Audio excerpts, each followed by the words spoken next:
y de las organizaciones sociales y populares en este país, sección 9 democrática, en el marco de los 46 años, los primeros 46 años, vamos a decir, de la Coordinadora Nacional de Trabajadores de la Educación. Nos honramos en tener aquí a nuestro compañero Enrique Ávila Carrillo.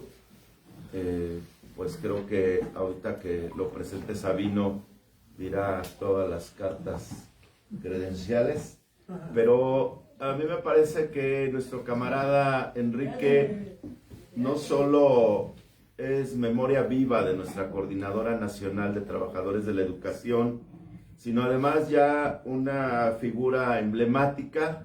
Nos parece que Enrique siempre, pues en la lucha, hace poco tiempo me decía, yo pues seguiré apoyando, tal vez ya no puedo ir a la marcha o los espero ahí saliendo del metro o en Bellas Artes, o ya me cuesta, pero creo que su contribución sigue siendo muy ejemplar, importante, porque además es la memoria viva. Fíjense que necesitamos como coordinadora sí ponernos ya a pues recuperar esta memoria viva, a declarar a nuestros compañeros y nuestras compañeras de hace bastantes años, pues un patrimonio de la lucha, un patrimonio de nuestra coordinadora, y a lo mejor no necesitan que les demos un título honoris causa. Decía Monsiváis que más bien debería ser un doctorado honoris causas perdidas, decía Monsiváis, pero siempre decimos que la mayor hazaña, decía Fidel Castro, es que sobrevivimos, que estamos vivos, que después de pues la hazaña que él realizó con sus compañeros, pues creo que guardando la proporción nosotros tenemos que decir que lo más importante de estos 46 años de la CENTE es que seguimos vivos, estamos aquí y vienen nuevas generaciones. Tal vez ya los que venimos de hace un buen tiempo, pues también ya tenemos que lograr que nuestros jóvenes, nuestros compañeros maestros que se van integrando, los normalistas y los que están en proceso de formación, pues se vayan integrando.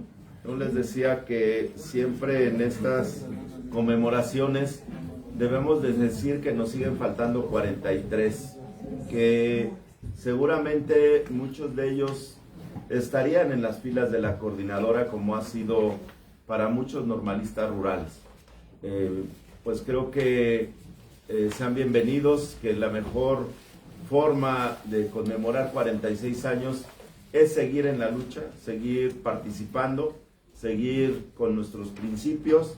Bueno, mañana estaremos en Morelia, que ahí será el evento nacional, pero en todos estos días, el lunes, por ejemplo, en Guerrero, también los compañeros hicieron la conmemoración. Este lunes, martes y hoy los compañeros de Chiapas, mañana los compañeros de Oaxaca, y pues la orden que se nos dio en nuestra última Asamblea Nacional es que en todo espacio donde esté un militante de la CENTE, pues conmemoremos estos primeros 46 años.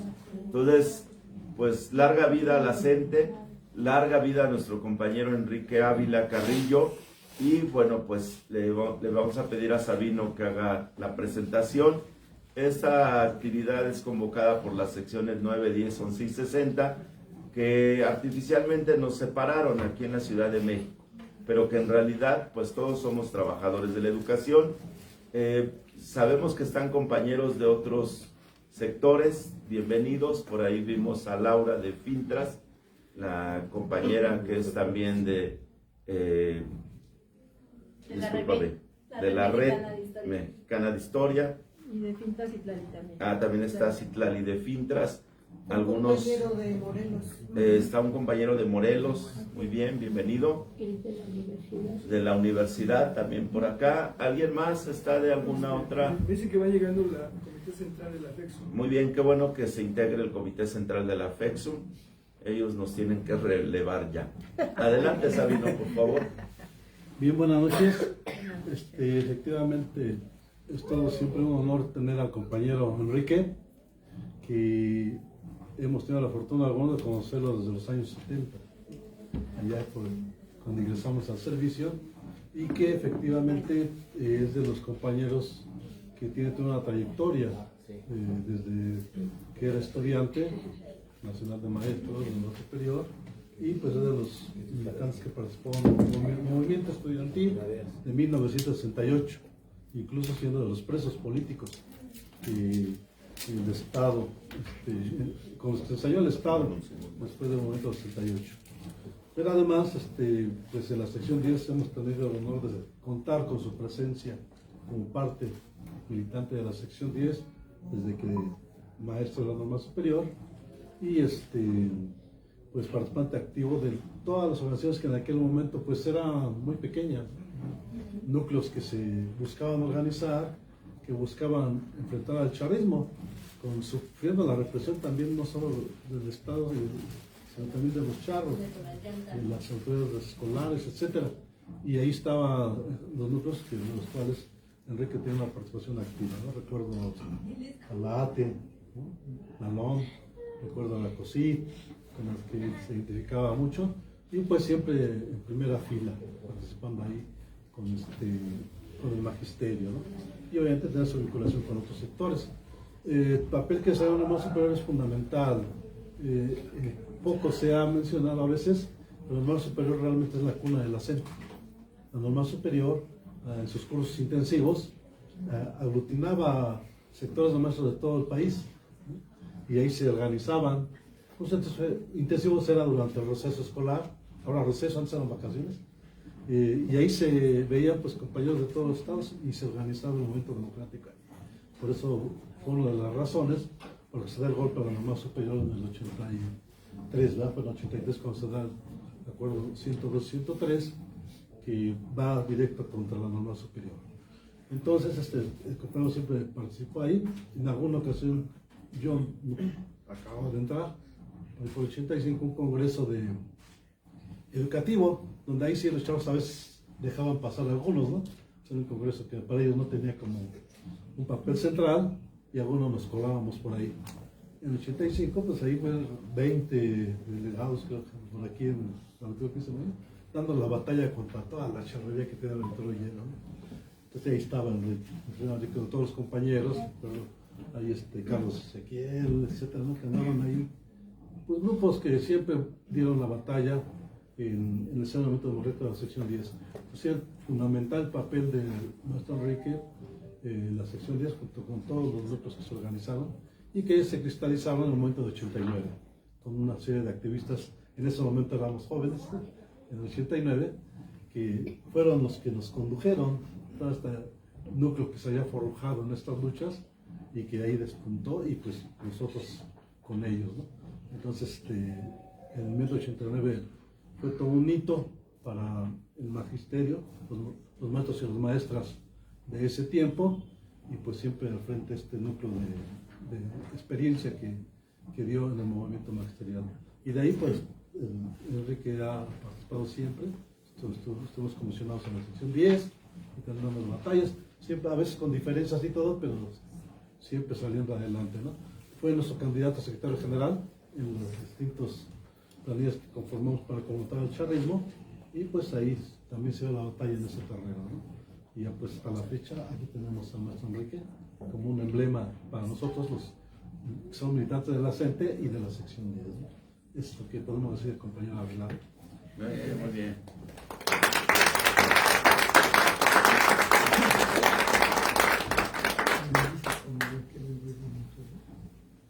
Bueno, buenas noches. Voy a tratar de desarrollar el tema que se me planteó, que es orígenes, vigencia y perspectiva a 46 años de la CENTE.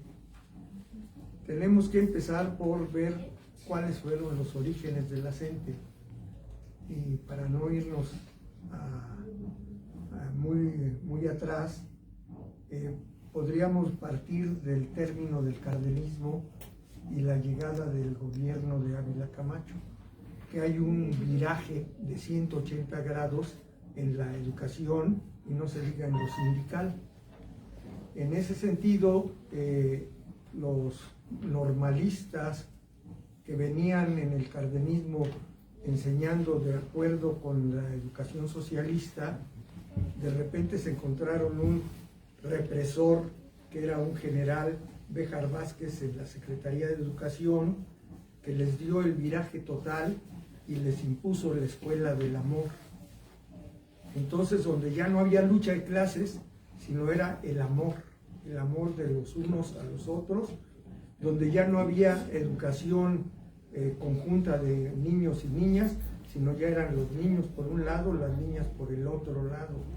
Todo esto trajo una consecuencia y una crisis tremenda en los maestros que trabajaban cotidianamente. Esto hizo que se surgieran infinidad de grupos sindicales, de grupos políticos. Había sindicatos municipales, corrientes estatales, corrientes federales. Prácticamente había escuelas primarias donde había 2 o 3 corrientes al interior de esa escuela primaria de los maestros. Eso era bueno porque había mucha vida política, pero era malo porque no había quien negociara los elementos fundamentales de la política de los maestros. Entonces el gobierno de Ávila Camacho decidió, junto con Lombardo Toledano, convocar a un congreso, que este congreso aglutinara a todas las corrientes de todo el país y que de esta forma sería mucho más fácil controlar a todos los maestros. Recuerden que estábamos en plena guerra mundial, estábamos a punto de que nos invadieran los nazis y los japoneses. Bueno, según Lombardo Toledano, ya era inminente que nos iban a invadir los nazis. En este sentido, se convoca al Congreso y el Congreso acuden miles, cientos de profesores como delegados, y el Congreso se lleva a cabo en 1943, del 26 al 30 de diciembre, en estas fechas.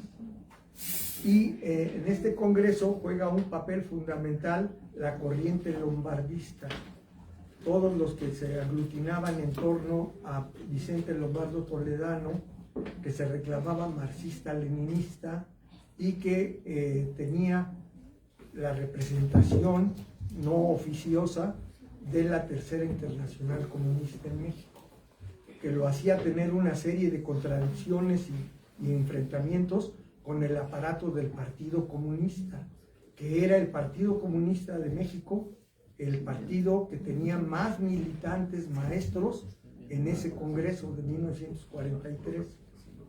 Era la corriente del Partido Comunista, la corriente del nacionalismo del PRM, del Partido de la Revolución Mexicana, que es el antecedente del PRI, que eran los avilacamachistas, y así se lleva a cabo el Congreso.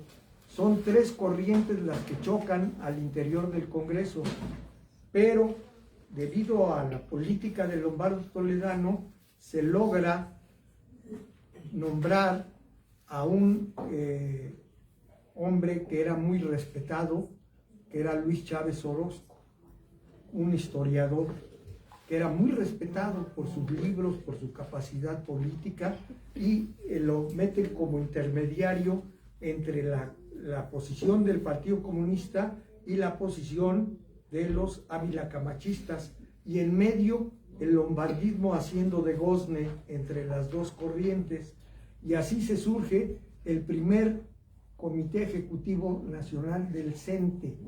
Se funda el CENTE el 30 de diciembre de 1943, un CENTE que tiende inmediatamente a la corporativización, a depender directamente de lo que decía el gobierno de Ávila Camacho, claro, con el apoyo y el respaldo de Lombardo Toledano y de, lo que decía Lombardo Toledano, que era la línea de la Internacional Comunista, de la Tercera Internacional Comunista.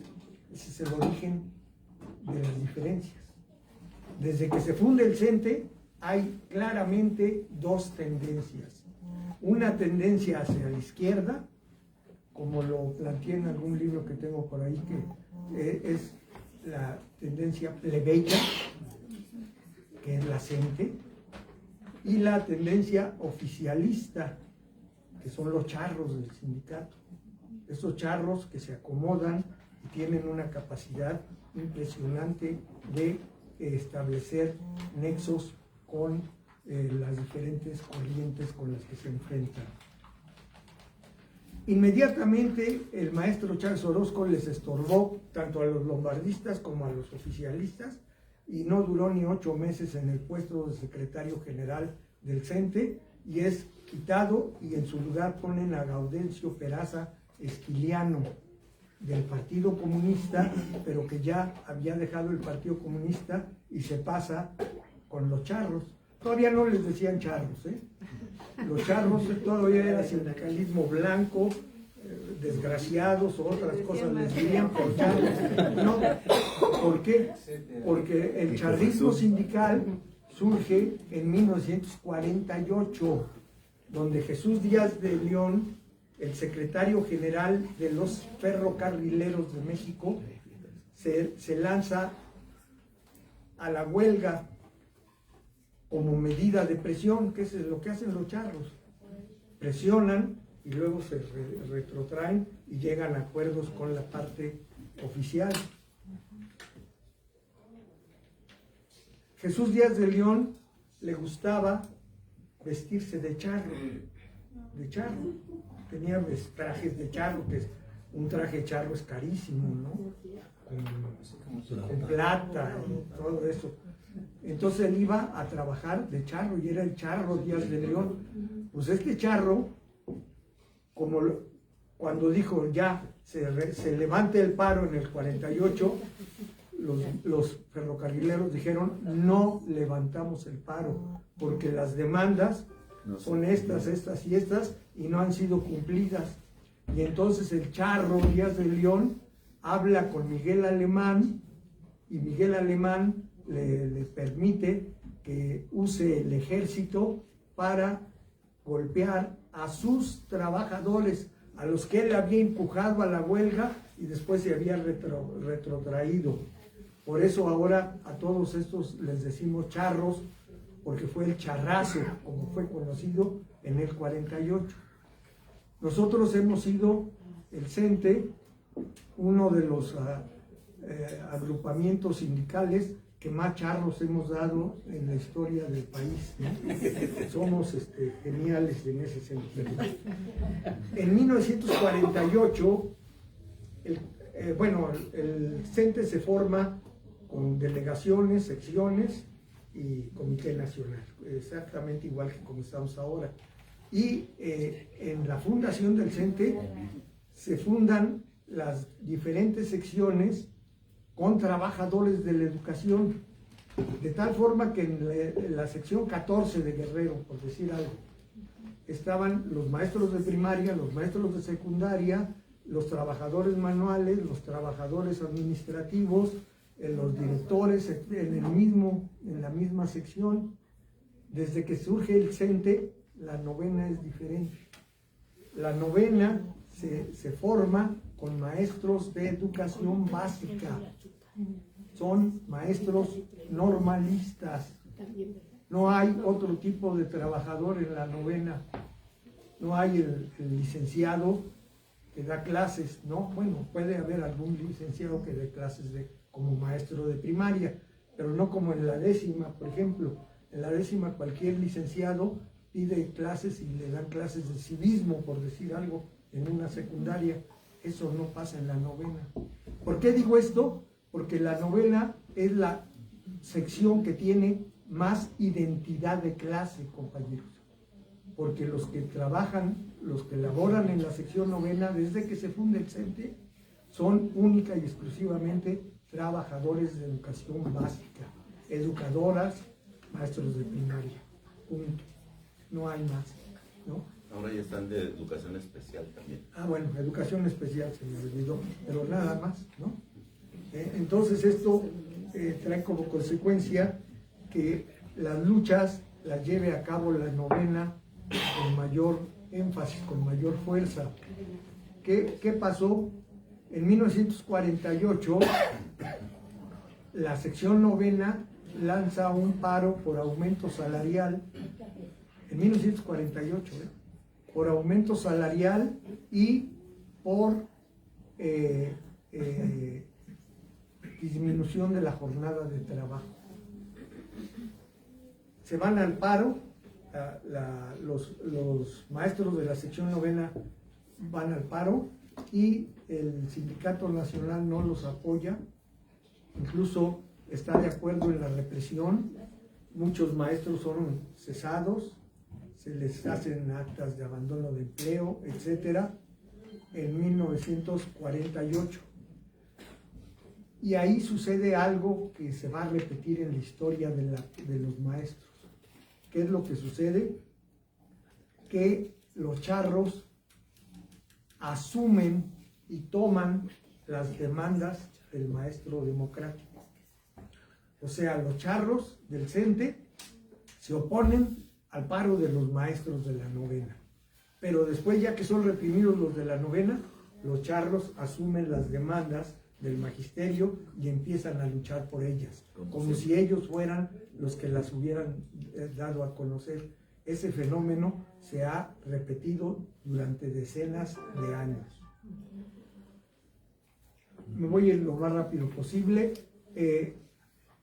En la década de los 50, los charros tienen una fuerza tremenda.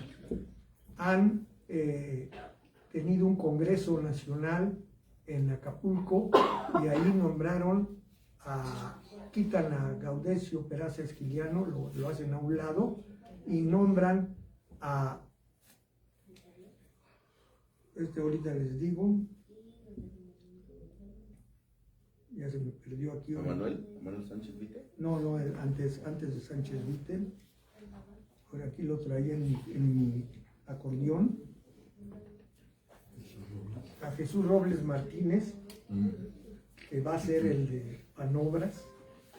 Ustedes están aquí, la mayoría están jóvenes, pero cuando yo venía aquí al sindicato a hacer mis pininos, decían: es que vamos a ver al ingeniero.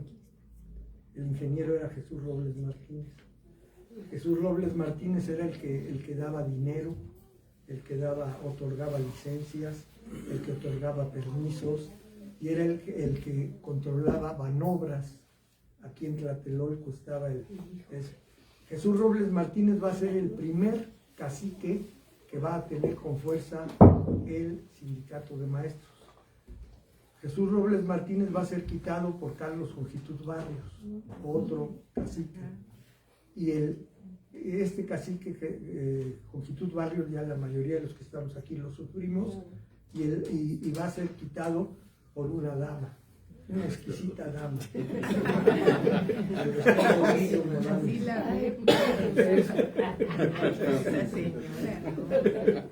Estuvo 23 años, señora, nada más, al frente del sindicato, ¿no? Y ahora en la actualidad está un señor que se llama Cepeda, que la verdad yo no lo conozco, si lo veo en la calle no lo reconozco, pero he leído que ya es senador de la República por Morena, ¿no? Esto es un ejemplo de lo que yo le estoy diciendo, la gran capacidad de adaptación del charrismo a todas las diferentes etapas de desarrollo de la sociedad. Siguiendo con la sección novena, en 1956, un maestro de primaria, Otón Salazar Ramírez, guerrerense, no era de aquí de la Ciudad de México, pero trabajaba aquí en la sección novena, se pone al frente de uno de los movimientos más importantes que ha tenido el sindicato magisterial y que se han dado en este país. El movimiento que intituló Movimiento Revolucionario del Magisterio, de 1956 a 1960. Si ustedes se ponen a leer sobre el movimiento que encabezó Otón Salazar aquí en este edificio, aquí eran las oficinas del MRM, lo intentaron todo para democratizar al CENTE, todo lo que ustedes se les puedan imaginar, lo intentaron los compañeros del MRM. Estuvieron congresos paralelos, congresos sindicales, corrientes sindicales, paros, la guardia permanente, por ejemplo. La guardia permanente fue algo inusitado. Los maestros se fueron metiendo de uno en uno, de hilita en hilita, a la Secretaría de Educación Pública, y ya adentro decidieron tomar la Secretaría de Educación Pública y se quedaron dentro de la educación pública y no saldrían hasta que no les resolvieran los problemas. Quiero decirles que los sacaron con los granaderos y tuvieron que salir a abandonar la Secretaría de Educación Pública. Otón Salazar Ramírez, que desgraciadamente ya falleció, un maestro ejemplar, fue a dar a la cárcel de Lecumberri, acusado del delito de disolución social. Este delito de disolución social fue puesto en el Código Penal porque en 1942 le declaramos la guerra a Alemania, a Japón y a Italia. México les declaró la guerra, no ellos, sino México. Se aventó ahora estoy en guerra con ustedes, desgraciados, a ver para qué se metieron conmigo. Y como estábamos en guerra, pues lo inminente era que nos invadieran, y entonces se dio el delito de disolución social, el artículo 145 y 145 bis del Código Penal. Este delito de disolución social era para aplicárselos a los que nos iban a invadir, a los espías japoneses, a los espías alemanes, a los espías italianos, que no llegaron. Pero ahí quedó el código, este delito. ¿Y a quién se le aplicaba? A los que hacían paros, huelgas, tomaban tierras, ocupaban carreteras, etc. Ahí se empezó a aplicar el delito de disolución social al primero maestro, porque antes ya lo habían aplicado, pero al primer maestro que lo meten a la penitenciaría de Lecumberri es a Otón Salazar, acusado de disolución social. Le aplicaron el artículo 145 y 145 bis. ¿A qué voy? El charrismo era, como lo caracterizó un compañero, era la sífilis del movimiento obrero. Y esta sífilis del movimiento obrero se había enquistado al interior del movimiento sindical. Ese charrismo se convirtió en el punto de unión del sindicalismo progubernamental. Prácticamente los maestros de primaria y de secundaria eran los que se encargaban de conseguir el voto de los papás de sus alumnos, de conseguir el voto del municipio, de conseguir el voto de la sociedad de padres de familia, etc. Esto hacía que la importancia del charrismo sindical compitiera incluso con la importancia de la CTM. El charrismo del CENTE era sentado al mismo nivel de la CTM de Fidel Velázquez. Así, de ese tamaño era la importancia del sindicalismo que llevaban a cabo los compañeros.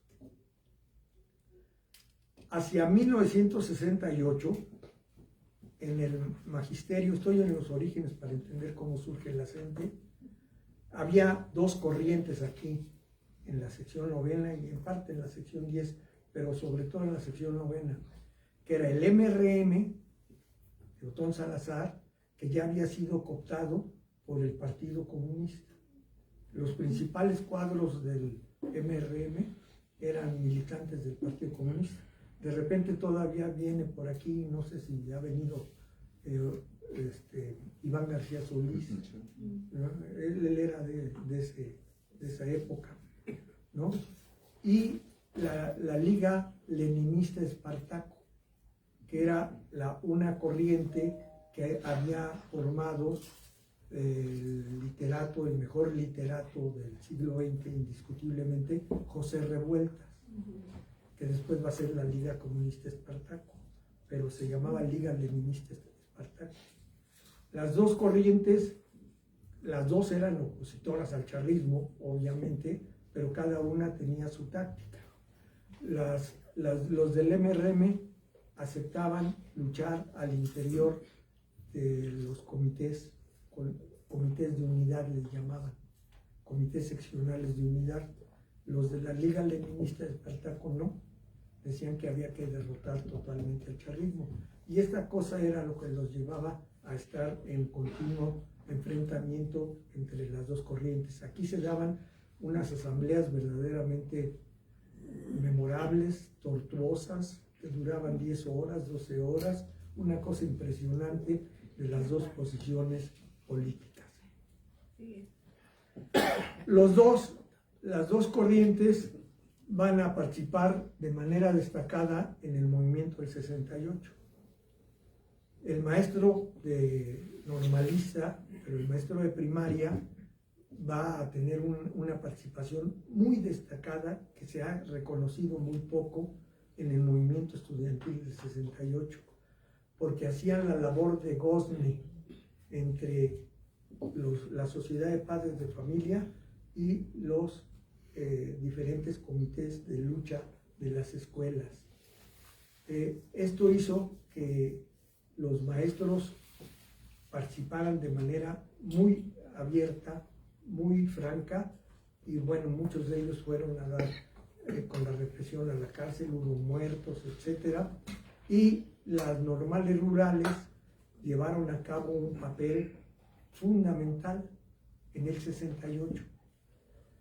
No es el tema a desarrollar, pero yo casi me atrevo a decir que el movimiento estudiantil del 68 tiene el nombre de nacional por los maestros de las normales rurales. Porque estamos hablando del 68, ¿eh?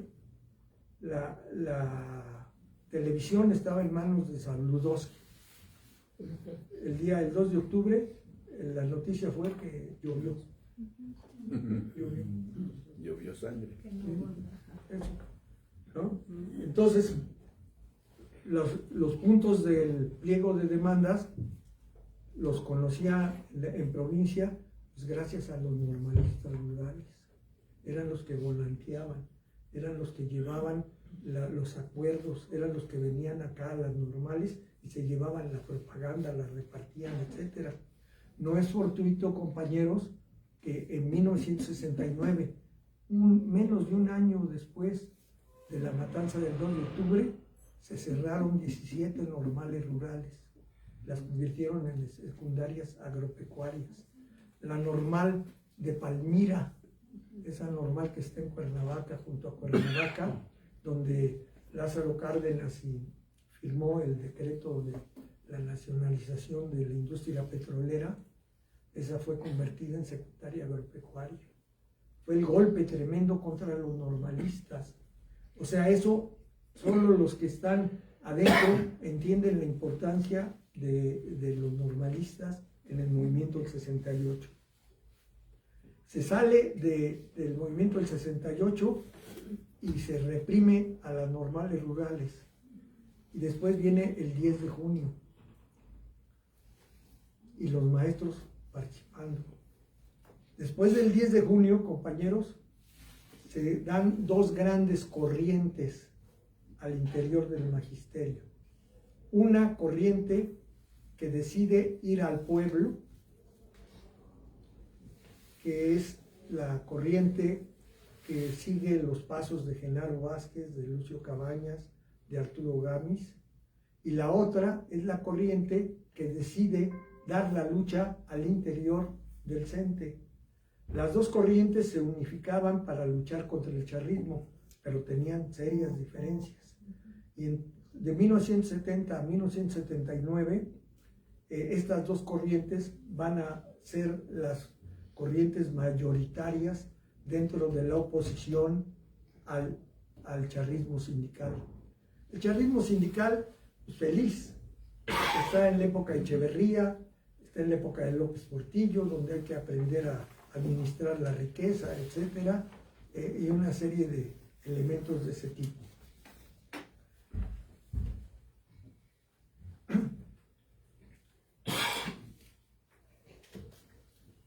En la década de los 70s, no me quiero ir más adelante sin decir esto, surgen decenas de grupos que optan por la lucha armada para derrocar al priismo, al sistema capitalista. Más de 60 organizaciones optaron por la lucha armada, que es lo que erróneamente, equivocadamente llaman guerra sucia, ¿no? En estos 60 grupos van a encontrar ustedes maestros normalistas en todos los grupos, ¿no? Empezando por Arturo Gámez, ¿no? Ya no está, ahí están todavía los cuatro, bueno, ya me taparon uno ahí, pero en fin. Arturo Gámez, De Ciudad Madera, del ataque al cuartel de Madera, etcétera, ¿sí? Y el 23 de septiembre, etcétera. Esto lo digo porque en diciembre de 1979, ya voy entrando al tema, la sección 7 de Chiapas convoca a un foro, al primer foro nacional de Trabajadores de la Educación y Organizaciones Democráticas del CENTE, así se llamó, que se efectuaría el 17 y 18 de diciembre de 1979. La sección 7 de Chiapas, que es la federal, porque en Chiapas está la sección 7 y la sección 40, que es la estatal. Es la sección 7 la que convoca. Hacia la sección 7, pues asistimos todos los que pudimos, los que estábamos nucleados en corrientes ideológicas, corrientes sindicales, anarquistas, estalinistas, maoístas, trotskistas, todo lo que se le puede a usted ocurrir existía en el magisterio en 1979. Y por una letra o por un artículo, un al o los o la, eran unas discusiones que se iban las noches enteras de la discusión entre esas posiciones diferentes.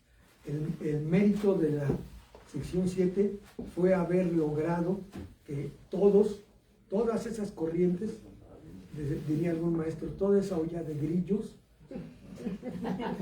se reunió en Chiapas. Nomás les voy a decir algunos de los que estuvieron presentes en esa reunión del 17 y 18 de diciembre. Dice, el Movimiento Revolucionario del Magisterio, el Consejo Regional de La Laguna, la Corriente Sindical Independiente y de Comarca, la Corriente Socialista Magisterial, la Organización Democrática del Magisterio, el Frente Magisterial Independiente Nacional, el Bloque Reivindicador del Valle de México, la Alianza de los Trabajadores de la Educación, la Coordinadora de los Trabajadores de la Asamblea Nacional de Maestros, coordinadores de telesecundarias, la Unión Magisterial Independiente, el Movimiento Democrático Revolucionario del Magisterio de Querétaro, el Frente de Trabajadores de la Educación de Yucatán y decenas de agrupaciones más. Entonces pueden imaginar lo que fue esa reunión del 17 y del 18, nada más cuando se abría la orden para registrar los oradores, se hacía la cola enorme así, pero una cola de los que querían hablar en la asamblea. Sin embargo, se logró nombrar a la CENTE. Y desde 1979, esas dos corrientes que les decía yo, se unen con sus diferencias, pero se unen en la lucha para derrotar al charrismo sindical. Y desde 1979, la CENTE va tomando y va aglutinando cada vez más a los maestros. La CENTE, como decía Sabino, se forma, se funda, se estructura, no ahí en Chiapas. En Chiapas se echa a andar la CENTE, pero donde se le da la columna vertebral a la CENTE es aquí, en Fresno 15, en la Normal Superior. Ahí en el auditorio Rafael Ramírez se llevan a cabo el primero, el segundo y el tercer foro, el segundo, el tercero y el cuarto foro de la CENTE en el año de 1980 y parte de 1981. Ahí se acuerda luchar por aumento salarial. Primero era por el 30%, después ya fue por el 100%, que se quedó esa demanda años del 100%. Pero lo interesante fue que era muy difícil tomar las decisiones. Yo hace tiempo que ya no vengo aquí a las reuniones, ya sé que me ven jovencito, pero ya no aguanto mucho. Pero para tomar un acuerdo era imposible así, compañeros. Entonces, por ejemplo, una estructura que se dan es que los consejos centrales de lucha tenían 5 votos. Los comités ejecutivos consolidados tenían 5 votos. Las corrientes sindicales tenían 3 votos y los militantes a nivel individual 1 voto. Y con eso se logró ir aglutinando la votación para salir adelante, porque si no era pura discusión. Las asambleas empezaban a las 10 de la mañana y terminaban a las 12 o 1, pero del otro día. Y además no se podían ustedes salir de la asamblea, porque si salían los expulsaban, ¿no? A ver, les iba mal, entonces se tenían que tener así toda la noche. Pues bien, en 1900, bueno, lo primero que dio a conocer la CENTE fue su gran capacidad de aglutinación. En 1979 se dio un elemento muy especial en nuestro país. Estábamos gobernados por López Portillo, por el priismo en su apogeo. Era cuando se había ya descubierto el petróleo, etcétera, y que era con lo que México iba a ser inmensamente rico. Y así surgieron coordinadoras de muchos aspectos. Surgió la CEMPA, que era la Coordinadora Nacional Plan de Ayala. Surgió la COSINA, que era la Coordinadora Sindical Nacional. Surgió la CONAMU, que es la Coordinadora Nacional del Movimiento Urbano Popular. Donde estaba Luis Hernández Navarro, ahí en la CONAMU. Y surgió la CENTE. Todas las demás pues ya prácticamente desaparecieron por un elemento fundamental, que no fue el elemento que tomó la CENTE. ¿Cuál fue ese? La CENTE desde un inicio, y ha sido inquebrantable, acordó que los partidos políticos no tirarían línea en la dirección de la CENTE, que los partidos políticos no participarían al interior de la CENTE como partidos políticos, que todos los militantes de los partidos políticos tenían las puertas abiertas para participar dentro de la CENTE, pero no en sus puestos directivos como línea por el partido que fuera. Eso fue muy importante. La CEMPA aceptó que los diputados fueran del PRD, etcétera, y bueno, ya sabemos lo que pasó con el PRD y con la CEMPA. La CONAMU fue parecido y la COSINA fue algo semejante, no así la CENTE. Todas aquellas coordinadoras desaparecieron rápidamente. La CENTE, pues aquí estamos todavía reunidos hablando de la CENTE, lo cual demuestra que no fue un error, sino fue un acierto el no haber permitido que los partidos políticos tomaran la dirección de este organismo.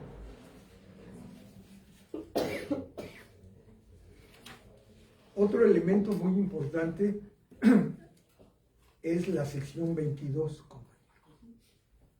La sección 22 es la joya de la corona de la CENTE, o era por lo menos la joya de la corona de la CENTE. ¿Por qué? La sección 22 no es fundadora de la CENTE, no estuvo en Chiapas. La sección 22 se une en el 81, 82, entran a la CENTE. Y a partir de que vienen los maestros de Oaxaca a la Ciudad de México, pues se le da una movilidad tremenda. Las marchas de la CENTE adquieren una gran importancia. Bueno, los maestros del MRM, cuando se quedaron ahí en la SEP, le llamaron guardia permanente. Los maestros de Oaxaca hacen su marcha y rodean la SEP y acuerdan quedarse en plantón. Y a partir de ese momento, la palabra plantón se vuelve algo común de la lucha del magisterio y de todas las organizaciones sociales. Ahora, todos los días, al ver el periódico, encuentran un hubo plantón de esto, plantón de aquello, plantón de aquello. Eso se le debe a la 22 de Oaxaca, que con mucho se convirtió en un elemento fundamental en la historia de la CENTE.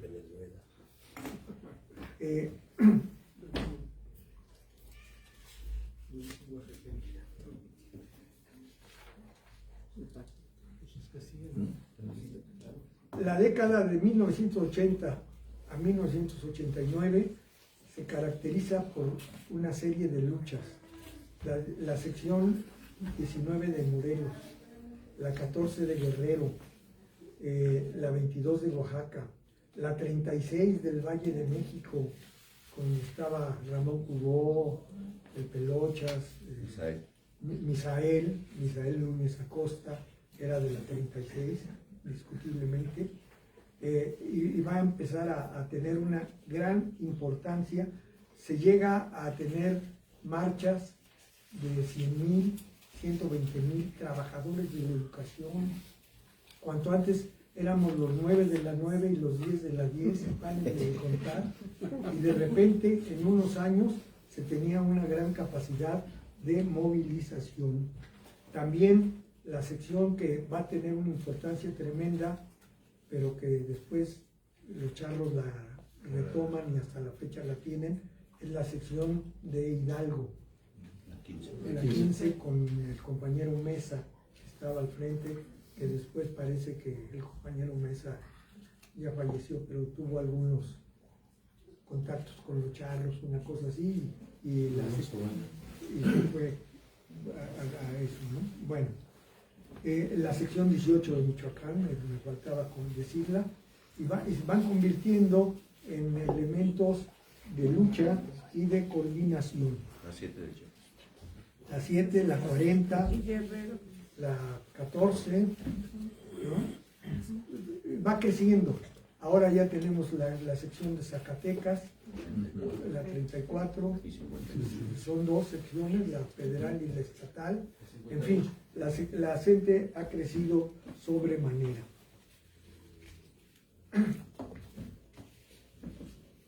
El descontento es enorme. Los maestros de educación básica, sobre todo de primaria y de secundaria, en la década de los 80 exigen aumento salarial, cada día es más, se va perdiendo la capacidad del control, perdón que me ría, pero es que habíamos cometido una tontería y ya se resolvió la tontería. Bueno, y se solicitaba aumento salarial que pues el charrismo se negaba a solicitar. El charrismo lo que planteaba era que se requería un aumento sustancial y permanente, y de ahí no los bajaban a los charros. Hasta la fecha siguen con eso. Bueno, pero ahora son de la 4T. Los soldados intelectuales. Está mejor. Bueno. Joxitud Barrios se caracterizó por ser extremadamente violento. Los congresos de la 9 y de la 10, o los congresos en todo el sindicato, donde había cierta oposición, los acababan a golpes, llevaban golpeadores, o si bien nos iba, en lugar de golpes lo que hacían era cambiar la sede del Congreso, y ellos hacían el Congreso en otro lado y dejaban a la oposición ahí chiflando en la loma, tratando de salir del problema. En este sentido,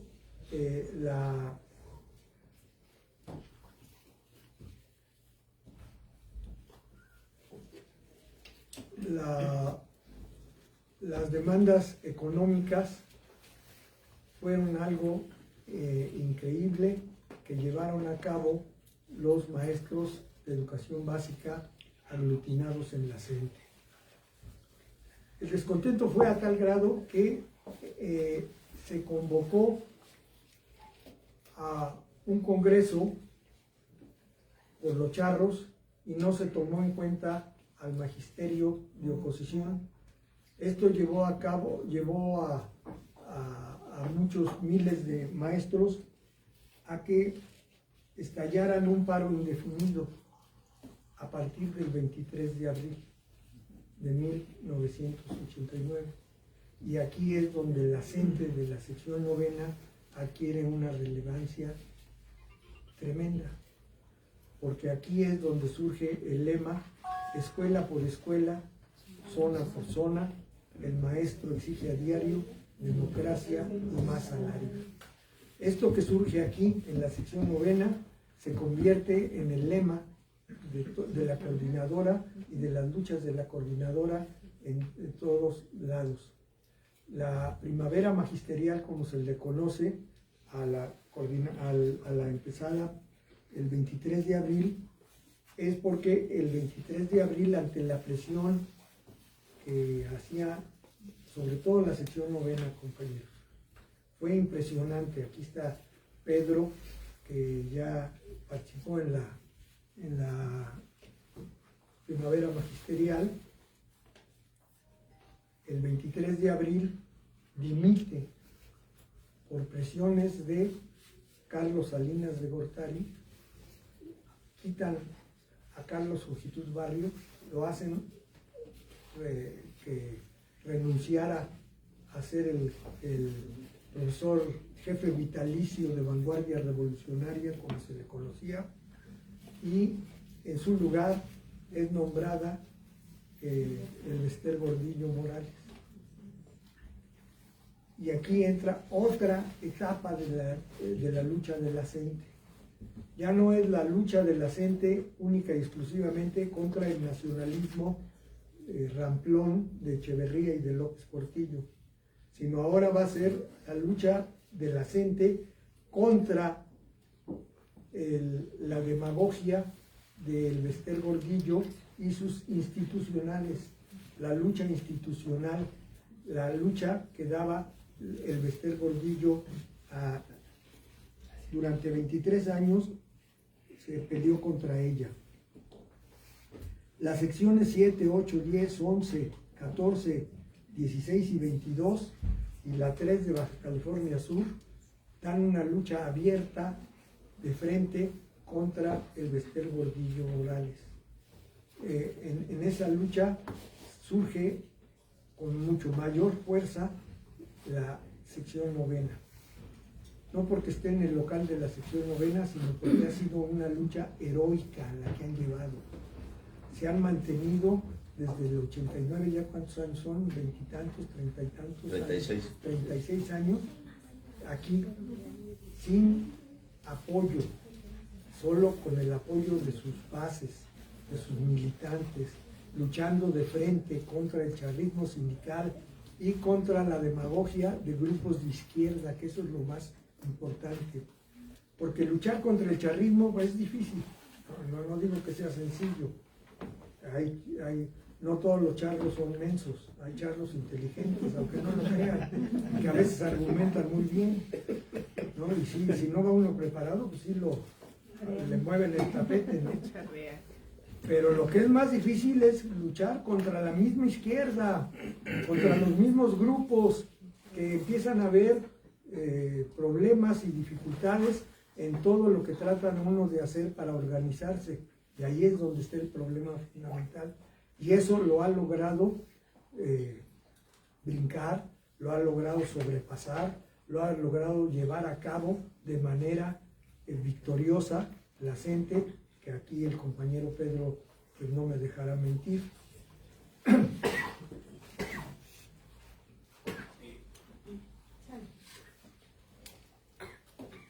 Otro elemento que quisiera yo destacar, porque la CENTE ha jugado un papel, la CENTE de Guerrero, sobre todo la CETEC, que es de la CENTE Guerrero, donde nos dice que estuvieron ayer y le regalaron el mezcal.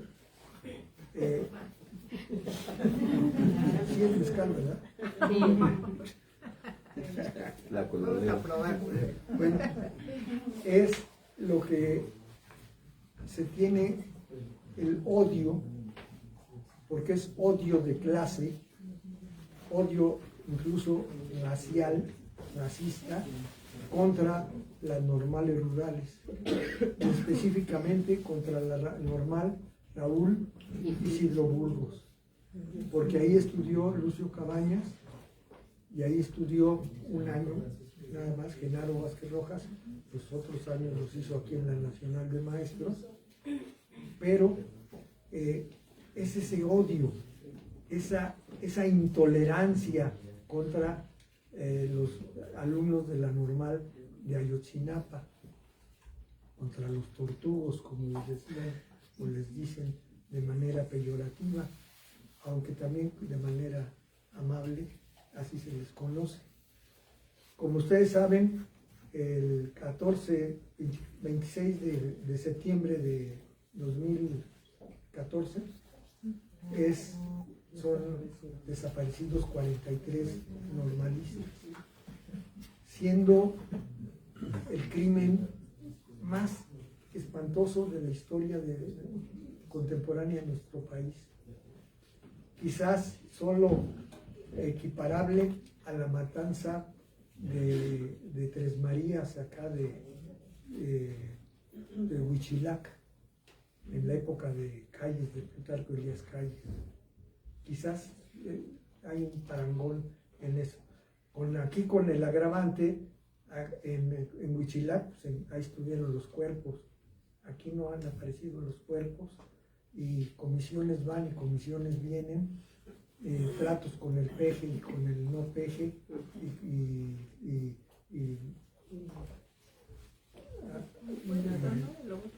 opiniones y más opiniones y nada. Entonces es muy importante lo que ha hecho la CENTE. La CENTE desde un principio dio el total apoyo a la lucha por encontrar con vida a los 43 normalistas que habían sido secuestrados en esa noche del 26 para el 27, ahí en Iguala, ¿no? Y esto ha traído como consecuencia que también exista la represión contra la CETEG, que los gobiernos del PRI y del PRD, fíjense, es algo muy interesante. El PRD, si ustedes analizan el funcionamiento del PRD en Guerrero, el PRD guerrerense es el principal persecutor de los alumnos de la normal Isidro Burgos. Los presidentes municipales eran del PRD, el Congreso que acordó contra los estudiantes de Ayotzinapa eran diputados del PRD. O sea, es esa izquierda la que les digo que es difícil de combatir y que en eso han sido unos verdaderos maestros, Pedro, los otros militantes y todos los aglutinados en la CENTE para luchar y lograr sacar adelante este hermoso proyecto. La CENTE, compañeros, y ya estoy terminando, bueno, no quisiera yo pasar sin hablar de Nochistlán, porque la masacre de Nochistlán es una masacre verdaderamente absurda, tonta, solo mentalidades enfermas como las de los priistas pudieron haber hecho una matanza de ese tipo en Nochistlán, Oaxaca, que por cierto era día de plaza cuando se les ocurrió hacer la masacre. Fueron 108 heridos, 27 detenidos y 11 asesinados en Nochistlán, ya en 2016, en el gobierno de Peña Nieto. Es ese odio de clase donde se ve a los maestros, sobre todo a los maestros de primaria, con desprecio, con que hay que tratarlos brutalmente. Esto me lleva a decirles que la CENTE ha resistido, se fundó en el gobierno de López Portillo, después estuvo en el de Miguel de la Madrid, luego en el de Carlos Salinas de Gortari, después en el de Ernesto Zedillo, en el de Vicente Fox, en el de Felipe Calderón, en el de Peña Nieto, en el de López Obrador y ahora en el de Claudia Sheinbaum. Y a todos los ha enfrentado. Con ninguno ha claudicado. Ha tenido elementos de demagogia impresionantes, como fueron las 16 o 17 ocasiones en que se reunieron con López Obrador. 18, entonces andaba yo, me faltaba una. 18 veces para no llegar prácticamente a nada. Eso se llama demagogia en el mejor sentido de la palabra. Y esto, pues solo esa izquierda que les digo que es difícil de tratar, lo pudo hacer. Esperemos que ahora con esta señora, pues no rebasen las 18. Llevamos 3 sin respuesta. Ah, ya llevan 3. Bueno, pero es la lucha, compañeros. Es la lucha y pues se debe de dar. Finalmente, también la CENTE ha destacado en su proyecto académico. No nada más somos los que salimos a gritar a las calles, sino hemos combatido al charrismo sindical oponiendo un proyecto académico político, que ha sido capaz de detener la influencia que fue brutal, el golpeteo del charrismo en el sexenio de Peña Nieto. Recuerden ustedes el papel brutal que jugó Mexicanos Primero, ¿no? Cuando Mexicanos Primero, También si me dan más cafecitos, está bueno. Por favor, Mexicanos Primero y Nuño, como dice aquí la compañera, el sargento Nuño, como les decían, son verdaderamente impresionantes.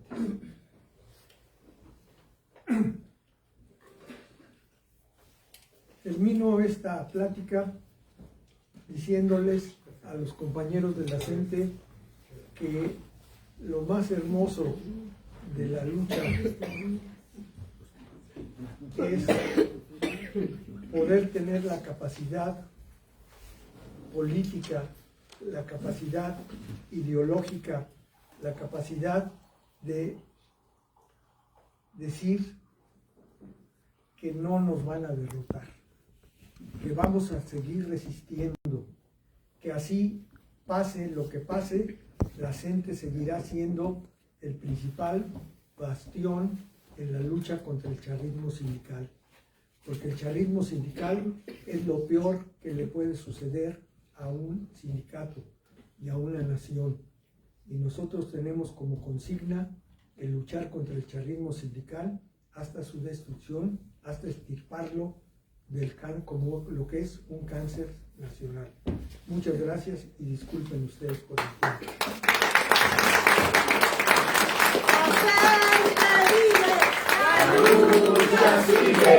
La gente vive, la lucha sigue. La gente vive, vive, la lucha sigue, sigue. La gente vive, vive, la lucha sigue, sigue. Aquí Y ahora, con la coordinadora. Aquí y ahora, con la coordinadora. gobierne quien gobierne. Los derechos se defienden. Gobierne quien gobierne, los derechos se defienden. Muy bien, pues vamos a despedir la transmisión que se está haciendo. En Facebook se puede recuperar y ahorita vamos a